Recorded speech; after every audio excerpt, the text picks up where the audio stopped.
한번 솔직히 생각해 보세요. 지금 당신의 하루는 누구를 위해 쓰이고 있습니까? 자식에게 맞춰진 시간표, 남 눈치 보며 고른 말투, 하고 싶은 것조차 미룬 채 그저 버티는 하루하루. 이것이 과연 당신이 꿈꿨던 노후입니까?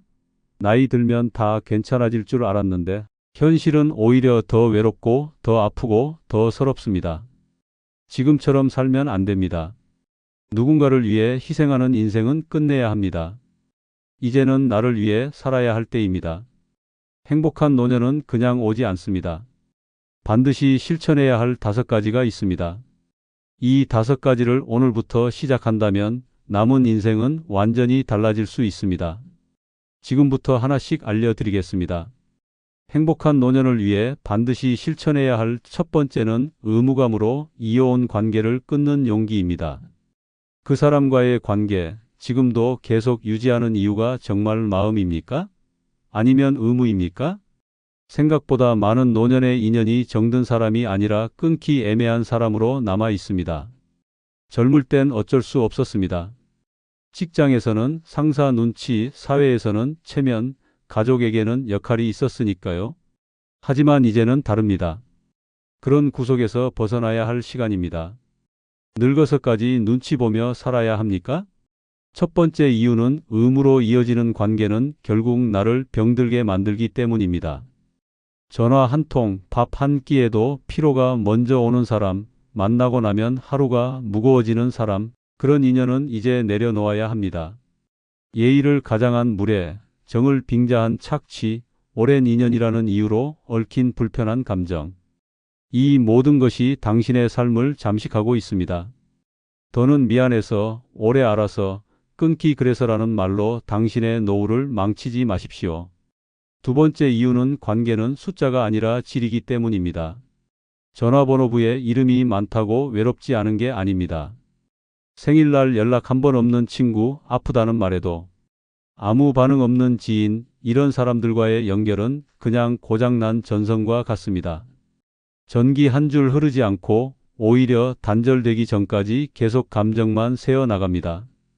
당신의 마음이 다 타버리기 전에 그 불필요한 전선을 과감히 잘라야 합니다.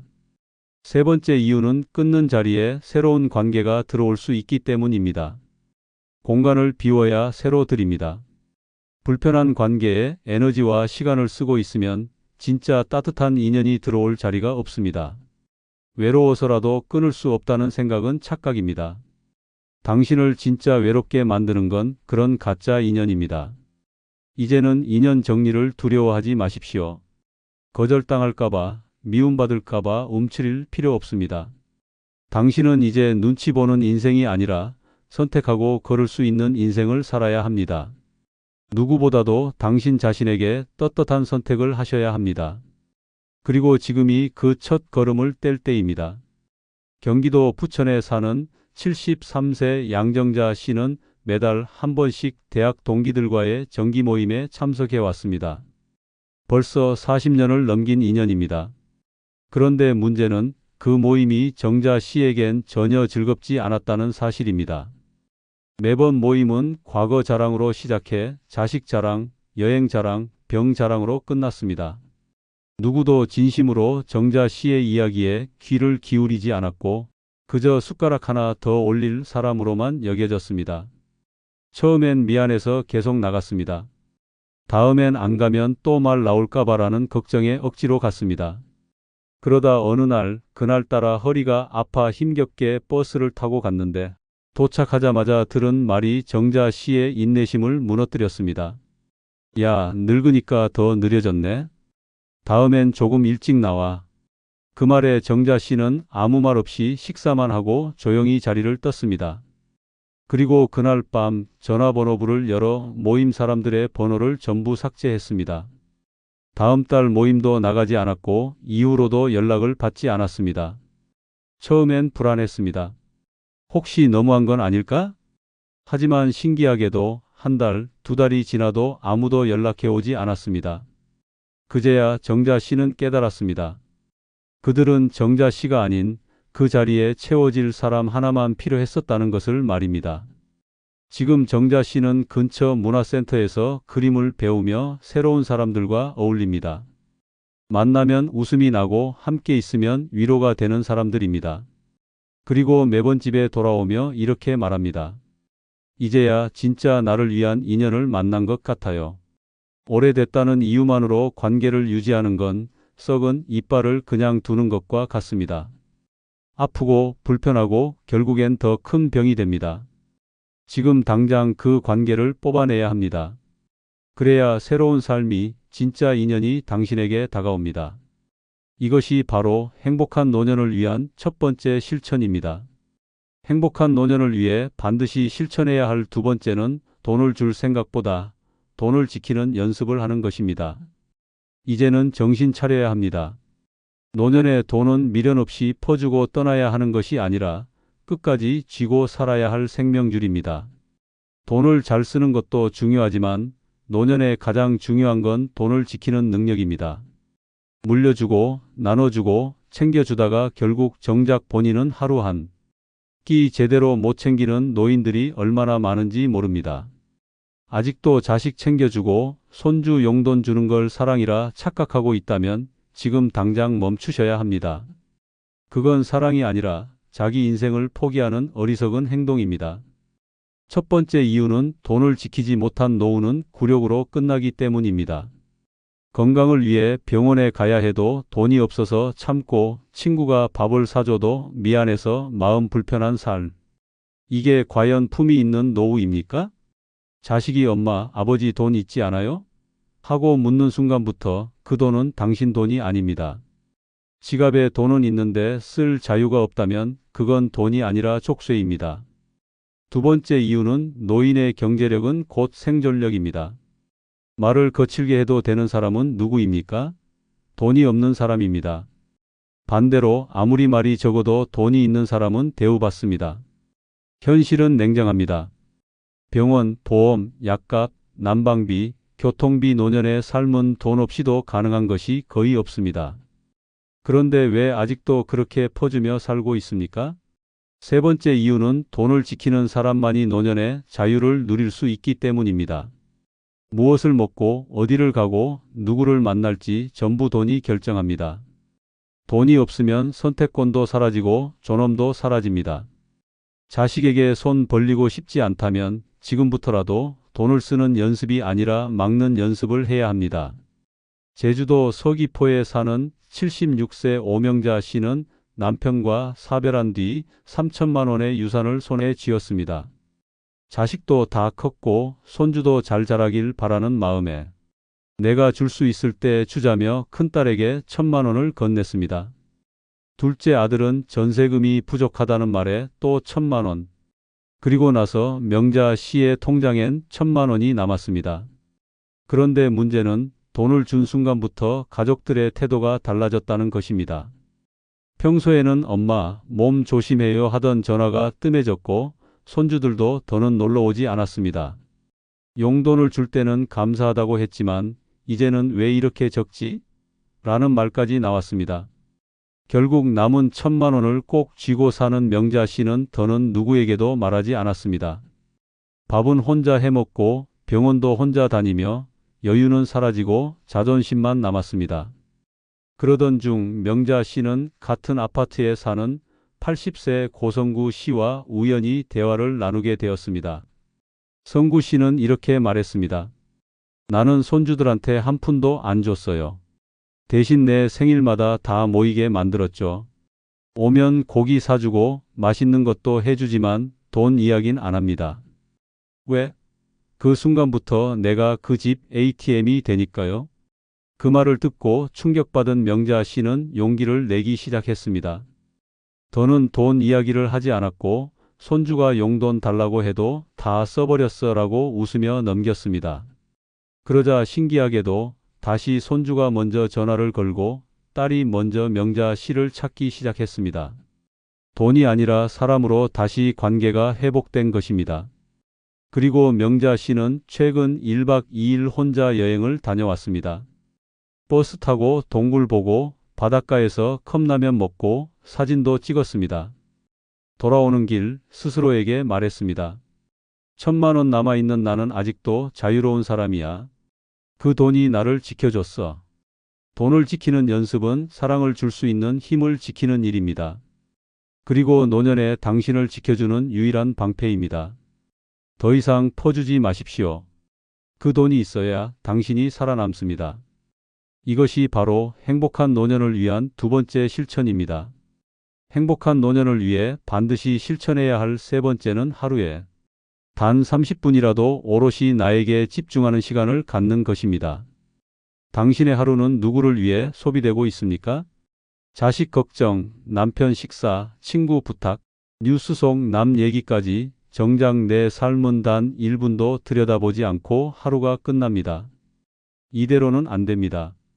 그렇게 남을 챙기다가 어느 순간 나는 도대체 누구였나라는 깊은 허무감이 찾아옵니다. 노년이 불행해지는 진짜 이유는 바로 나를 돌보는 시간이 없기 때문입니다. 첫 번째 이유는 자기 자신과 단절된 사람은 결국 무너지기 때문입니다. 아침에 눈을 떠도 무슨 요일인지 모르고 밥을 먹어도 무슨 맛인지 느끼지 못하고 하루가 그냥 흘러가기만 한다면 이미 경고입니다. 몸은 살아있지만 마음은 방치된 상태입니다. 그 마음을 돌보지 않으면 건강도, 인간관계도, 삶 전체가 삐걱거리기 시작합니다. 두 번째 이유는 집중하지 않으면 인생은 전부 다른 사람의 것이 되기 때문입니다. TV 속 사람 이야기에 눈물 흘리면서 정작 내 감정은 마주하지 않고 자식의 일에 분노하면서 내 일상은 무덤덤해집니다. 이게 얼마나 무서운지 아십니까? 내 삶을 사는 게 아니라 남의 삶을 구경만 하다 죽는 것입니다. 하루에 단 30분이라도 나에게 집중하는 시간이 없다면 그것은 나를 버리는 삶입니다. 세 번째 이유는 그 30분이 자기 존재를 회복하는 유일한 시간이기 때문입니다.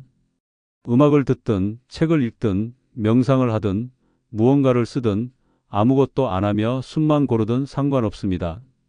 그 시간 동안만큼은 누구의 엄마, 누구의 남편, 누구의 친구가 아니라 나 자신으로 존재해야 합니다. 그게 쌓여야 노년의 삶의 중심이 생깁니다.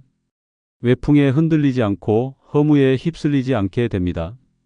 부산 해운대에 사는 70세 황순애 씨는 결혼 후 줄곧 누구의 아내, 누구의 엄마로만 살아왔습니다. 남편 밥 챙기고 아들 학교 보내고 딸 시집 보내고 손주 돌보며 숨 돌릴 틈도 없이 달려왔습니다. 그렇게 60대를 지나며 몸은 무겁고 마음은 공허해졌습니다. 어느 날 거울 앞에 섰는데 얼굴이 너무 낯설었습니다. 화장은커녕 머리도 제대로 빗지 않은 채 몇 달을 지냈다는 걸 그때서야 알게 되었습니다. 그날 이후 순애 씨는 아침에 30분 일찍 일어나기로 결심했습니다. 처음엔 차 한 잔을 조용히 마시며 바깥을 바라보는 것으로 시작했습니다. 그 다음엔 종이에 아무 말이나 적었습니다. 오늘은 유난히 햇살이 좋다. 김치가 너무 쉬었다 같은 사소한 메모였습니다. 그런데 신기하게도 3일째 되는 날부터 내가 살고 있구나라는 기분이 들기 시작했습니다. 누구도 터치하지 않는 이 30분이 그녀를 살려낸 것입니다. 그 후로 순애 씨는 동네 도서관에서 시집을 한 권 빌려왔고 동네 공원 벤치에서 읽으며 웃음을 터뜨리기도 했습니다. 언젠가는 시를 쓰고 싶다는 꿈도 생겼습니다. 손주들이 할머니 요즘 왜 이렇게 예뻐졌어요? 라고 묻자 순애 씨는 웃으며 말했습니다. 할머니가 할머니한테 매일 30분씩 선물을 주고 있거든. 순애 씨는 이제 말합니다. 내가 이렇게 늦게 나를 알게 된 게 아쉽지만 지금이라도 깨달아서 다행이에요. 하루에 30분 나한테 집중하는 시간, 그게 내 인생을 되찾아 줬어요. 노년은 시간이 많다고 여유로운 게 아닙니다. 그 시간 속에 나 자신이 없으면 그건 허공 속을 떠도는 인생입니다. 당신을 위한 단 30분, 그게 바로 노년을 지켜주는 진짜 힘입니다. 이것이 바로 행복한 노년을 위한 세 번째 실천입니다. 행복한 노년을 위해 반드시 실천해야 할 네 번째는 혼밥과 혼행에 익숙해지는 연습입니다. 혼자 밥 먹는다고 불쌍한 거 아닙니다. 혼자 여행 간다고 외로운 것도 아닙니다. 진짜 불쌍한 건 같이 밥 먹을 사람 없으면 끼니도 못 챙기고 누가 가자고 해야만 어딜 떠날 수 있는 사람입니다. 노년은 결국 혼자서도 즐거울 줄 아는 사람만이 살아남습니다. 남에게 기대지 않고 누구 눈치도 보지 않고 오롯이 나 혼자만의 시간을 채울 수 있어야 진짜 자유입니다. 첫 번째 이유는 혼자 밥도 못 먹고 혼자 길도 못 떠나는 사람은 나이 들수록 점점 고립되기 때문입니다. 만날 사람이 없다며 하루 종일 집 안에 처박혀 있고 함께할 친구가 없다는 이유로 아무 데도 안 나가는 삶. 그건 몸이 갇힌 게 아니라 마음이 감옥에 갇힌 상태입니다. 사람을 기다리지 말고 나 혼자 나를 데리고 나가야 합니다. 두 번째 이유는 혼자 있는 시간이 편해져야 진짜 관계도 가능하기 때문입니다. 혼자 있는 걸 견디지 못하면 결국은 아무 관계에나 매달리게 됩니다. 아무 말이나 들어주고 아무 자리에나 나가고 필요하지도 않은 인연을 유지하다가 결국 감정이 고갈되고 맙니다. 나와 대화할 수 있을 때 비로소 좋은 사람과 건강한 관계를 맺을 수 있습니다. 세 번째 이유는 혼밥과 혼행은 자유를 연습하는 훈련이기 때문입니다. 누구와 무엇을 먹을지, 언제 어디로 떠날지 전부 내가 정할 수 있다는 기분. 그 작은 선택 하나가 노년의 삶 전체를 달라지게 만듭니다. 처음엔 어색하고 창피하고 두려울 수 있습니다. 하지만 한번 해보면 압니다. 이게 얼마나 해방감 있는 일인지. 대구 수성구에 사는 74세 문경자 씨는 평생을 누군가와 함께 살아왔습니다. 부엌엔 늘 남편이 있었고 거실엔 자식이 있었고 늘 누군가의 밥을 챙기고 계획에 맞춰 움직이는 인생이었습니다. 그런데 남편이 먼저 세상을 떠나고 자식은 외국으로 떠난 뒤 경자 씨는 처음으로 혼자 남는 법을 배워야 했습니다. 처음엔 무섭고 낯설었습니다. 혼자 밥을 차리면 눈물이 나고 혼자 텔레비전을 보면 소리가 더 크게 들리는 기분이었습니다. 그러던 어느 날 이대로는 안 되겠다 싶어 동네 김밥집에 혼자 들어갔습니다. 2인분 드릴까? 라는 점원의 말에 웃으며 아니요, 오늘은 혼자예요 라고 말했는데 그 말이 생각보다 괜찮게 들렸습니다. 김밥을 먹으며 맞은편에 아무도 없다는 사실이 처음으로 편하게 느껴졌습니다. 며칠 후 경자 씨는 더 큰 결심을 했습니다. 혼자 경주로 당일치기 여행을 가기로 한 것입니다. 스마트폰으로 기차 시간과 식당을 검색했고 박물관 입장권도 미리 예매했습니다. 혼자 버스를 타고 혼자 점심을 먹고 혼자 석굴암 앞에서 사진을 찍었습니다. 낯선 사람의 시선도 주변 소음도 전혀 신경 쓰이지 않았습니다. 그날 저녁 집에 돌아온 경자 씨는 처음으로 이런 말을 했습니다. 오늘 나랑 하루를 함께한 내가 참 괜찮은 사람이었어. 지금 경자 씨는 한 달에 한 번 혼자 점심을 먹고 혼자 외출을 합니다. 가끔은 혼자 커피 마시며 메모도 하고 혼자 벤치에 앉아 음악도 듣습니다. 사람들과 함께하는 시간보다 나와 함께하는 시간이 더 소중하다는 걸 이제는 압니다. 그녀는 말합니다. 이제야 알겠어요. 혼자 밥을 먹고 혼자 떠나는 게 부끄러운 게 아니라 나 없이 내 인생을 사는 게 더 부끄러운 일이었다는 걸요. 노년의 진짜 친구는 결국 자기 자신입니다. 혼밥과 혼행은 외로움이 아니라 자립입니다. 두려움이 아니라 해방입니다. 이것이 바로 행복한 노년을 위한 네 번째 실천입니다. 행복한 노년을 위해 반드시 실천해야 할 다섯 번째는 자식 인생은 자식 몫으로 돌리고 내려놓는 결심을 하는 것입니다. 언제까지 자식 걱정을 하며 살 것입니까? 결혼하고 애 낳고 집까지 따로 뒀는데도 여전히 밥은 넘기면서도 자식 통장 잔액이 먼저 떠오르고 병원 누워 있어도 자식 걱정부터 든다면 그것은 부모가 아니라 노예입니다. 자식 사랑이 미련으로 남는 순간 노년은 괴로움으로 뒤덮입니다. 이제는 결단해야 합니다. 내가 살아야 자식도 삽니다. 첫 번째 이유는 자식 걱정을 멈추지 않으면 내 인생이 사라지기 때문입니다. 내 몸이 아픈데도 자식 도와주겠다고 무리하고 내 노후 자금 다 털어 자식 빚 갚아주고 손주 맡아주다 허리 나가는 인생. 그 끝엔 감사도 행복도 없습니다. 기껏해야 그땐 고마웠어요 라는 한 줄 문자, 그마저도 드물어지는 게 현실입니다. 자식이 중요하다는 착각이 당신을 무너뜨리고 있습니다. 두 번째 이유는 자식 인생을 떠안아봤자 결국 책임은 자식이 진다는 냉정한 진실 때문입니다. 좋은 학교 보냈다고 성공하는 것도 아니고 결혼 도와줬다고 행복하게 사는 것도 아닙니다. 당신이 아무리 애써도 결국 선택하고 살아가는 건 자식 본인입니다. 그 인생의 실패와 고통까지 당신이 끌어안으려 하면 당신도 같이 침몰할 뿐입니다. 세 번째 이유는 내려놓는 순간부터 관계가 건강해지기 때문입니다. 집착은 사랑이 아닙니다. 자식 인생에서 손을 뗄 줄 아는 부모만이 자식에게 자유를 주고 자기 삶도 지킬 수 있습니다. 자식의 일에 조언은 하되 개입은 하지 않는 선을 지켜야 진짜 어른입니다. 충청남도 천안에 사는 71세 이정열 씨는 두 아들의 인생을 손바닥처럼 꿰고 있었습니다. 큰아들은 회사 관두고 창업한다고 했고 둘째는 이혼 후 재혼을 준비 중이었습니다. 정열 씨는 매일 전화하며 이것저것 참견하고 자식들 집에 찾아가며 손주까지 챙겼습니다. 그러다 결국 허리가 부러졌습니다. 둘째 손주를 목욕시키다 미끄러졌고 병원에 누운 채로 내가 이러려고 인생을 바쳤나 하는 자괴감이 밀려왔습니다. 그 와중에도 아들은 바빴습니다. 아빠, 병원은 알아서 계시고요. 나 일 많아서 못 내려가요. 정열 씨는 울컥했지만 아무 말도 하지 못했습니다. 병실 안에서 며칠을 누워있는 동안 처음으로 이건 아닌데라는 생각이 들었습니다. 퇴원 후 그는 결심했습니다.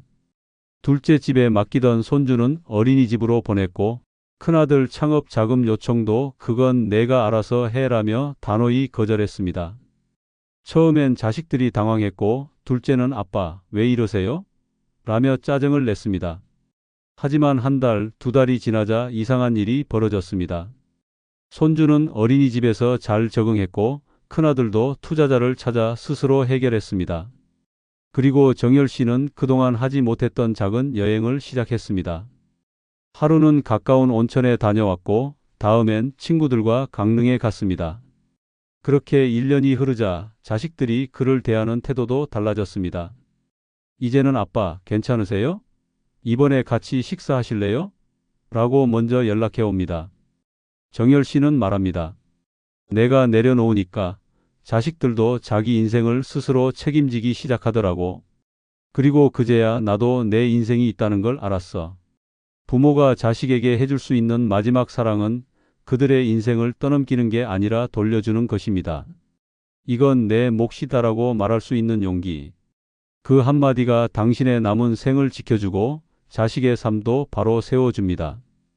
이것이 바로 행복한 노년을 위한 5번째 실천입니다. 이상 영상을 마칩니다.